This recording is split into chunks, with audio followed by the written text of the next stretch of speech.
Hi guys, I got a recipe from one of my subscribers, Melanie, and it sounds good. So we're going to give it a try. It's called Vidalia Upside Down. Okay, let me start. Vidalia Onion Upside Down Cornbread. I've got my oven preheated to 400. You bake it in a cast iron.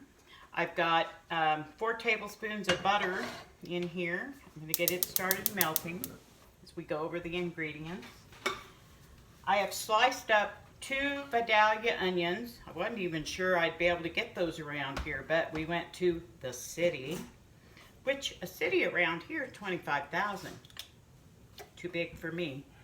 I've sliced up 2 Vidalia onions, and then it says to chop the extra, the leftover, finely chop it. So I've got quite a bit chopped up already. This looks like enough to fill my skillet. Got the butter melting. So we're going to put that in. I'll show you. Then you mix 1.5 cups of cornmeal. I make my own cornmeal, and I use popcorn. If you want non-GMO cornmeal, popcorn is non-GMO. And then 1 cup of flour, 1.5 teaspoons of kosher salt, which, you know, I buy in bulk, so I've got it in my jars, and a tablespoon of baking powder. Also, 1/2 cup of sugar. So let's get that all mixed up.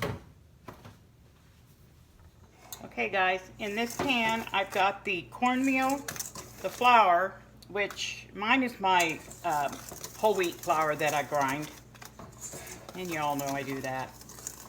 The sugar, kosher salt, and baking powder. So I've got that well blended. Over in the skillet, I've got 4 tablespoons of butter, and the bacon that I'm using is some of my home canned bacon, and we're not going to waste that good bacon grease. So I also added that in here. What can that do to give it added flavor? Okay, you're supposed to keep the onion rings all together, and any gaps should be filled with small onions, which is what I've done as best I can. Melanie, if this is wrong, let me know, and I will report back. Okay, now I need to mix the liquid. Okay, in my bowl, I've got 4 eggs, and then it calls for 16 ounces of cottage cheese. That's a 24 ounce. So I'm going to do some quick kitchen math. We're going to measure it my way. Let me get these eggs beat up first.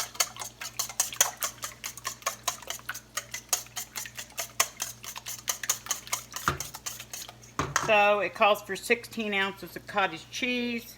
Kitchen math real quick tells me that would be 2/3 of this container of cottage cheese.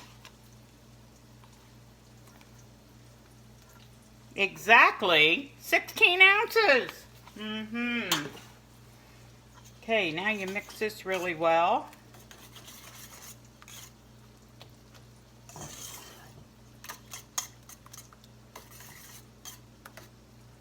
And then I've got, well,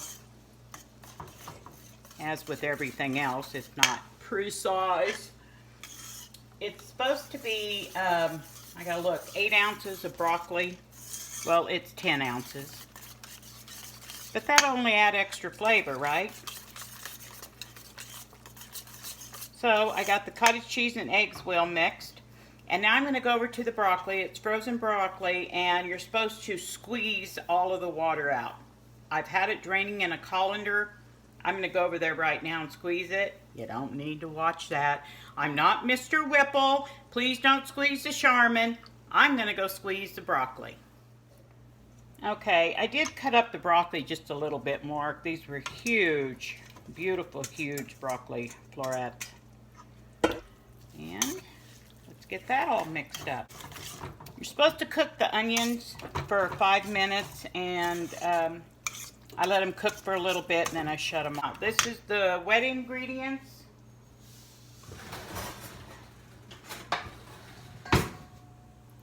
gonna add this to our dry ingredients.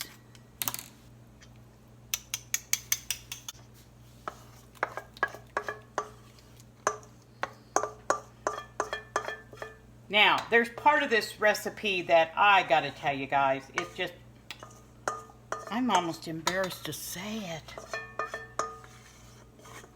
It calls for bacon optional. Since when is bacon optional? So, calls for half a cup, and of course, half a cup of optional. I got a little more than half the cup, imagine that. I've already chopped it up. This was some of my canned bacon. And now I'm going to mix that all well with the... Alright, am I missing something? Okay, I'm going to keep getting this mixed in well. And I'll be back. Figured out what I forgot. I forgot to add the finely chopped onions. Remember... You put those rings in there, and then the additional onions you chop up. We put the batter in the skillet over the top of the onions.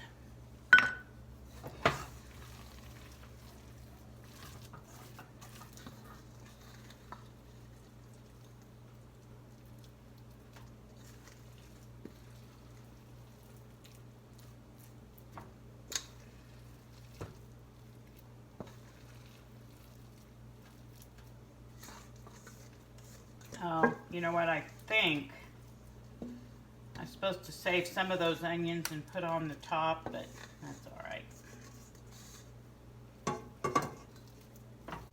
So, we're going to put it in the oven at 400 degrees for 20 to 23 minutes, and then we'll come back. Okay, I just took it out of the oven. Now it's supposed to set about 15 minutes, and then the tricky part. We got to flip this over onto a plate, you know, like pineapple upside down cake. This is probably going to take help from the old farmer, but I'm going to let it set and do whatever it does, and we'll be back when it's time to flip it on a plate. Maybe. Sorry guys, we didn't show you the flipping it out of the pan, but you take it out of the oven, put the pan on top. It took both of us.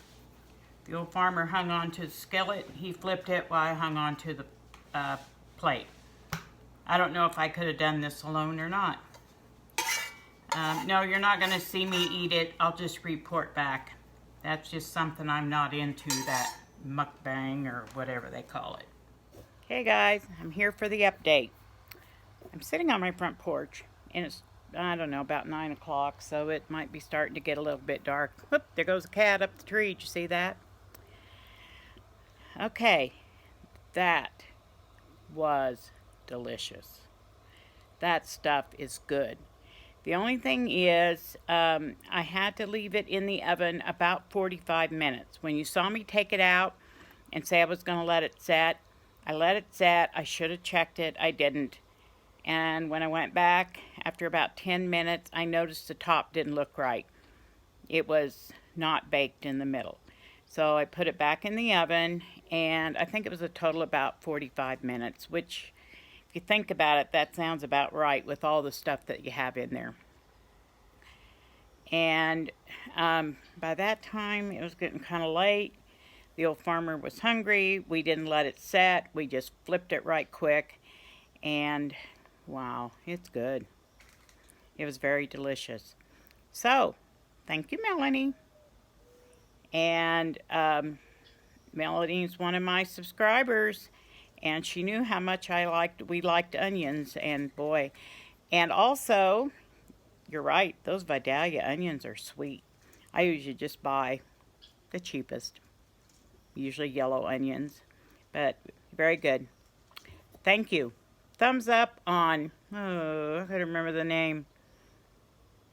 Vidalia Onion Upside Down Cornbread. Alright guys, thanks for watching.